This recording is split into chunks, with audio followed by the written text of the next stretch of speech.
Hello friends, आपण मानक Odisha food तड़का को बहुत बहुत स्वागत। आज आम बनैबा सुंदर और सहज कखारु पत्र पिठा, जहाँ कि पखाल और गरम भात सह गरम गरम बनै खाइबा बहुत सहज और टेस्ट भी लगिबो।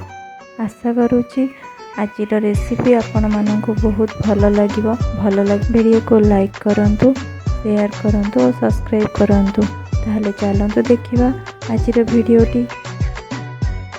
मु छोट छोट कखारु पत्र आनी या धोईकी रखी, यह सह 2 मुठा अरुआ चाउल को बतुराई देइछि।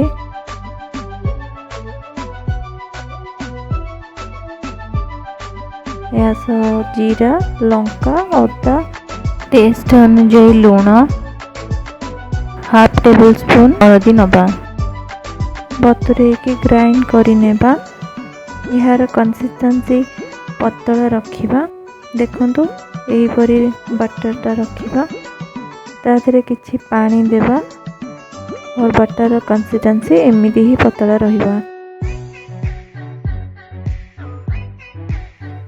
चाउलर बटर रे एहीपरि बुड़ाई नबा। पिठा करबा पई तावा गरम करिबा आ ता देहरे ऑयल लगाई देबा।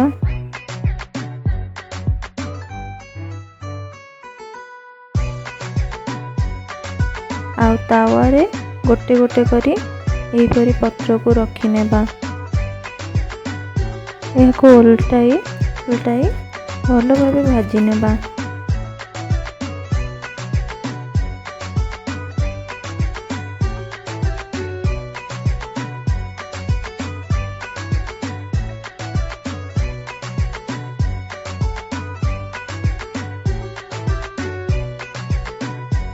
यह होईगला पारे यह प्लेट को काढ़ी नेबा।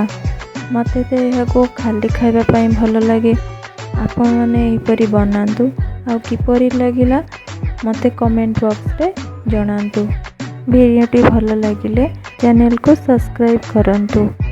नमस्कार, रहुची।